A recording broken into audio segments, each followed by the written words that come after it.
Today, New Zealand intervenes to address the property market failure.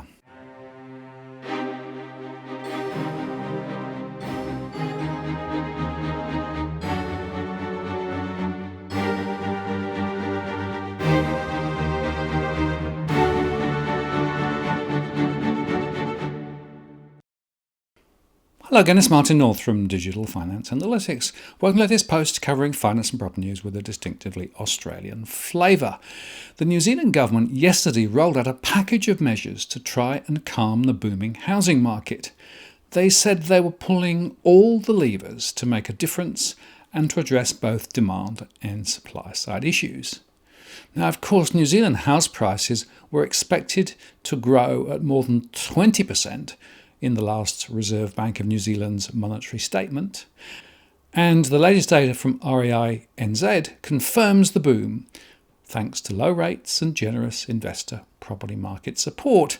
The national median price was up 22.8% over the year to February to around $780,000, with areas around Gisborne up 32.2% and the Bay of Plenty up 26.8%. New record median prices were set for the country and for 12 regions and 37 districts. 7 districts have a median price of $1 million or more. And they also reported that in February, the number of residential properties sold across New Zealand increased by 14.6% when compared to the same time last year, and that's the highest for the month of February in 14 years. For New Zealand, excluding Auckland, the number of properties sold increased by 6.1% compared to the same time last year, and in Auckland, the number of properties sold in February increased by 34.6% year over year. That's the highest for the month of February in 14 years. And in February, 9 out of the 16 regions saw annual increase in sales volumes.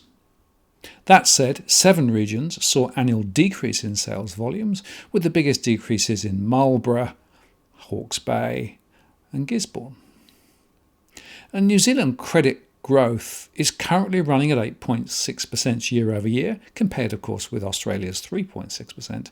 And investors represent around 6% of the flow. In Australia, it's 29%. Negative gearing and CGT concessions remain key supports to investment in Australian housing, and there's been a significant rise in investor loans as well as higher debt-to-income loans here and in New Zealand. Now, the REINZ said it's highly likely that some of this uplift can be attributed to both investors and occupiers looking to purchase ahead of the LVR restrictions coming back into effect in March, and the slight uplift in listings we've seen over the last couple of months. Sales volumes in the West Coast were the highest we've seen in nearly 17 years, with a 58% increase on the same time last year. Conversations with local agents have highlighted that there's been an uplift in inquiries across the region, in part due to the affordability of the West Coast, but also for lifestyle reasons. So, wherever you look, the New Zealand property bubble is alive and well. Now, of course, we covered previously that on the 9th of February, the Reserve Bank of New Zealand reintroduced loan-to-value restrictions, with financial stability strengthened by firmer restrictions from the 1st of May. LVR restrictions for owner-occupiers will remain at a maximum of 20% for new lending at LVRs above 80%, and LVR restrictions for investors will be further eased to a maximum of 5% of new lending at LVRs above 60%. And of course, last year, the Reserve Bank of New Zealand was also asked to consider house prices when setting interest rates, and the New Zealand Bank Reserve Governor responded to that letter on the 9th of December, and of course, from the 1st of March, their mandate was changed. But now the government has announced a housing package that will increase the supply of houses and remove incentives for speculators to deliver a more sustainable housing market. New Zealand's housing crisis is long-standing and will take time to turn around. There is no silver bullet, which is why today's suite of measures sit alongside the range of initiatives already undertaken by the government, such as our significantly scaled-up state house building program, reform of the RMA, and the foreign buyer ban that have all been aimed at increasing supply and tilting the balance away from speculators towards first home buyers. We've also worked with the Reserve Bank to help take some demand out of the market, and the new LVR rules will complement the demand-side measures Minister Robertson will shortly announce. But despite these measures, the need for further action is clear. The last thing our economy and homeowners needs right now is a dangerous housing bubble. But a number of indicators point towards that risk. Property investors are now the biggest share of buyers, with the highest amount of purchases on record. In the final quarter of 2020, 40% of all property sales were to people who owned multiple properties. And from June to November 2020, the amount borrowed by investors increased by 116%. Between 1991 and 2019, New Zealand house prices had the highest real growth in the OECD at 266%. That rate of growth is unsustainable, and it threatens our economic recovery. While the types of houses we own might have changed, the desire for Kiwis to have security of a safe, warm, dry and affordable home remains unchanged. That is the government's goal too. So this package today seeks to target the specific barriers to making that a reality.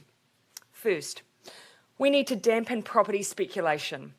Property investors now make up the biggest share of buyers in the market, and last year 15,000 people bought homes who already own 5 or more. Minister Robertson will set out a set of measures targeted at curbing speculation and closing tax loopholes to make property less lucrative for investors, thereby freeing up space in the market for first home buyers. Second, we need to build more houses. More houses have been consented under this government than any government since the 1970s, and we have the largest government build program in a generation. But more is needed, and we need to ensure the private sector is playing a role too. Through conversations with local government, property developers and iwi, it has become clear that the single biggest thing the government can do to assist house building is support the building of basic infrastructure, such as roads and pipes and drains, to accelerate planned developments. That's why Minister Megan Woods will set out the establishment of a $3.8 billion housing acceleration fund to speed up the delivery of new affordable houses in the short to medium term. This is the largest investment of its kind that we're aware of since the 1970s. So this package contains both urgent measures and long-term solutions. It seeks to de-escalate the current risks in the housing market or setting in action a pipeline of affordable new homes to be built over the coming years. It is a balanced approach, and I'll now hand over to Minister Woods to set out supply-side details. Minister Woods. Thank you, Prime Minister. Good morning, everybody. As we've investigated where the greatest housing needs are and what needs to be done to meet those needs, we've found out just how broken the system is for getting new housing, especially affordable housing, built. There is a clear market failure in getting new houses off the ground, and a significant missing link is ready-to-build land with infrastructure in place. A core belief of our government, as the Prime Minister outlined, is that everybody deserves a warm, dry, secure home, whether they own or rent. We've not only rebuilt the state's mandate to deliver housing during our time in government, but we have also reconstructed its ability to plan, invest and make it possible for housing to be built at scale. It's taught us what is possible when we match up the right land in the right place with good plans and invest in the critical but costly infrastructure that brings roads to our homes and water to the taps in those homes. Before houses can be built, particularly at the scale that we need them, this groundwork must be built and paid for. It's a stumbling block that stops developers and councils in their tracks. It makes housing more expensive and puts councils on a collision course with ratepayers. Nobody wants to pay for it at the pace that is required, and we simply have to find a way to get past this. That is why we've set up this new $3.8 billion Housing Acceleration Fund to fund infrastructure on land we own and in areas where councils can demonstrate both housing need and a willingness for momentum to increase new housing.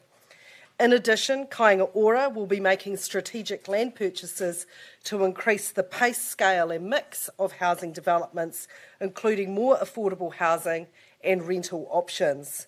We're also responding to rising housing prices to give first homeowners a leg up onto the property ladder, with changes to income caps on our first home products and to regional price caps. This package we're releasing today is unique. Not only does it bring together demand and supply measures, but for the first time since around the 1970s, it brings land and infrastructure investment together and integrates these measures. This package will accelerate the building of new houses in the right place where it's needed most. And I'll now hand over to Minister Robertson to detail the demand-side measures. Kia ora, tēnā koutou katoa. For me, today's announcement is about starting to tilt the balance back to first home buyers and away from speculators. House price increases of the magnitude that we have seen in recent months are not only harmful to affordability, but excessive volatility also can represent a future risk to economic stability. Housing bubbles are unstable by their very nature, and we cannot afford to put the current economic recovery at risk by allowing house prices to spiral out of control. As the Prime Minister has said, there is not one single solution to the housing crisis. It has to be tackled by a range of measures, some led by the government, others by the Reserve Bank, and others by local government and other players in the housing market. One lever that the government does have is on the demand side and through our tax system.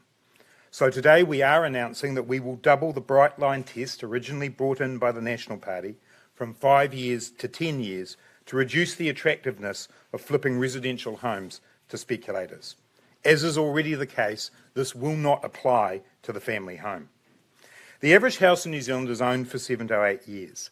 Extending the Bright Line test for existing properties to just beyond this mark will capture more speculative investment while protecting investors who have just a single investment property, in effect for many of them as a form of retirement savings, and these properties are often held for longer periods. We are also encouraging the building of new homes by making new builds exempt from the extension of the Bright Line test.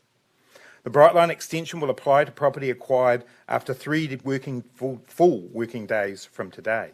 That is, to be clear, property acquired on or after the 27th of March 2021. We are giving this window in particular recognition to those who are partway through an offer process on a property and to ensure that everyone is aware of the changes we're making. The government is also tidying up a couple of aspects of the operation of the Bright Line test. In particular, creating a mechanism for what happens when there is a change of use of a property, and including properties used as short stay accommodation which are not the place of residence of the owner. A law change is required to make the Bright Line changes, with a supplementary order paper added later today to the annual rates bill, which will be passed under urgency. We have taken this move in response to the rapid escalation in house prices in the last few months. Throughout 2020, and as late as the Treasury's pre-election fiscal update in September last year, we were being advised that house prices would fall as a result of COVID-19, and we were preparing policy in that context. The opposite has occurred, and we have signalled for some time that we now need to take action such as this to respond to the unsustainable house price situation the country now faces. We are also announcing today that the government is ending a tax loophole that favours investors over first home buyers in order to give Kiwis a better shot at owning their own home. Property investment is often funded through large mortgages, with investors allowed to write off interest costs against the income they make from the property, so-called interest deductibility. However, this deduction is not available to homeowners. This loophole has contributed to more speculative demand, which has pushed up house prices. Cabinet has agreed to remove the ability for future property investors to deduct interest expenses from their taxable income. The loophole is also being phased out for existing investors over a 4-year period to give owners time to adjust to the removal of this loophole. I reiterate again, none of these changes affect the family home. Cabinet will consult on the implementation of the deductibility policy, including how to allow new builds in regard to removing the loophole, and given our goal to encourage more new investment in supply. These are significant changes, and to get them right, they will not be formally introduced until 1 October, but they will apply retrospectively to the 27th of March. Aside from these two areas, you will be aware that we made changes to the Reserve Bank's monetary and financial policy remits to ensure that they take into account government policies on sustainable house prices. And as the Prime Minister has already mentioned, the Reserve Bank has already reintroduced loan-to-value ratios, including from 1 May the requirement for a 40% deposit from investors. In addition, I also wrote to the Reserve Bank Governor earlier this year, asking him to provide advice on stopping or limiting interest-only terms for investors and targeted debt-to-income ratios for investors. The Reserve Bank is due to respond in May on these matters. These changes are just part of our ongoing work to make the housing market more accessible, fairer and of better quality. I'll now hand over to Minister Parker to make some remarks. Thank you, tēnā koutou katoa. I'm just going to say a few brief words about interest deductibility. The current tax rules, in our view, encourage investors and speculators to highly leverage their current investments in order to buy a new one. This drives up prices as it enables investors to outbid first home buyers, but also, and I think sometimes this point is overlooked, they can outbid current homeowners looking to move into a new home. The latest CoreLogic data shows that property investors are now the largest share of home buyers. This has surged in the last year or two, and it's a real concern to us as a government. Removing mortgage interest deductibility for investors alongside the move to the 10-year bright line test will remove this tax advantage that property investors have. New builds will be exempt to help build housing supply. The details of how they will be exempt will be consulted on. We think this will also have benefits to the wider economy, with less speculative investment in existing homes, distorting investment away from the productive sector. If we can reverse that, we are encouraging more investment into the productive sector over time. This will take the heat out of investor demand for existing homes, direct that investment more into new homes and into other forms of productive investment. Finally, they said, to ensure we have the people power required in the construction sector, the government is extending the Apprenticeship Boost initiative by 4 months to further support trades and trades hiring. It means employers who have apprentices starting over those extra 4 months can get Apprenticeship Boost support as well, which could see more than 5,000 new apprentices able to benefit. Since launching in August 2020, more than 10,000 employers have signed up and received almost $97 million in subsidies for more than 21,000 apprentices. So combined, the measures should remove much of the speculative heat from the New Zealand property market. That said, there is no intention to burst prices, the government said at the press conference. But, of course, investors are not amused. According to Stuff New Zealand, the announcement left investors reeling but angry and convinced that the government was confused about the difference between investors and speculators. New Zealand Property Investors Federation President Sharon Cullick said interest deductions would completely change the financial dynamics of investing in residential property. Many landlords were likely to increase their rent over the next few years as they look to offset the cost, she said, thereby making rentals even more unaffordable and making it even harder for renters to save a deposit for their own property. Extending the Bright Line test wouldn't be a magic bullet in terms of solving New Zealand's housing affordability issues, nor would it do anything to increase the supply of houses. So here you have it, the classic demand-supply problem. Now, question, of course, is there really an undersupply in New Zealand? Well, some of the work we did a few years ago with Joe Wilkes suggested that there was plenty of supply around, so I wonder whether that has really changed. And of course, tilting the playing field toward first-time buyers and away from investors does have consequences, particularly for those who offer rental property. Nevertheless, the government claims that this will not put up rents. I guess we'll see as it goes forward. Now, this also raises an interesting question in Australia. Should the recent rise in house prices be tamed here too? Well, according to the AFR, pressure is building on the Reserve Bank to hose down a white-hot housing market driven by owner-occupiers, as record clearance rates and prices are fuelled by the central bank's commitment to keep rates nailed to 0.1% until 2024. RBC Capital Markets chief economist Su Ling Ong said annualised nationwide house price growth topped over 20% in February, with Reserve Bank Governor Philip Lowe already laying the groundwork for new macro-prudential policies to rein in runaway house prices. Over the weekend, Sydney clearance rates hit 91%, with Adelaide 89%, Canberra 88%, Brisbane at 81%, and Melbourne at 80%, according to data from Domain. But while some analysts tip national price growth at 20 to 30% from pre-pandemic levels, it's worth reflecting on the more accurate data from SQM, which reveals lower clearance rates, and in fact lower than last week. But that, of course, for some strange reason, hardly gets reported in the mainstream media. But RBC said policy levers on the table for the central bank could include a limit on the percentage of high loan-to-value loans, a mandated percentage of lower loan-to-value loans, higher interest rate buffers imposed on borrowers, and greater scrutiny over borrowers' income and expenditure. Even assuming some macroprudential measures in Q4 and some easing in house price growth in Q2 post the end of JobKeeper and HomeBuilder, nationwide house prices are likely to move higher for much of this year and next, says Mazong.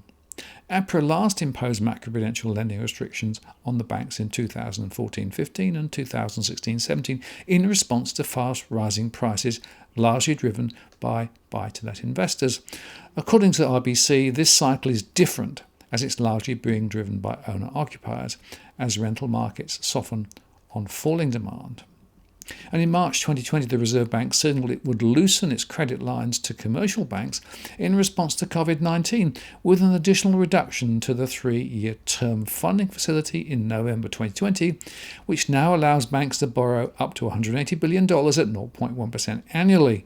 And in May 2019, the banking regulator, APRA, removed the requirement that lenders use a minimum interest rate of 7% to assess a borrower's capacity to repay, as it was no longer considered practical in the pre-pandemic rate environment.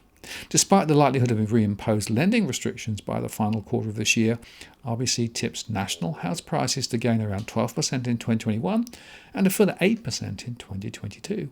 Sustained low rates, a firm labour market, and the gradual return of net migration, albeit slowly and initially concentrated in skilled workers and students, will provide underlying support to prices, Mazong said.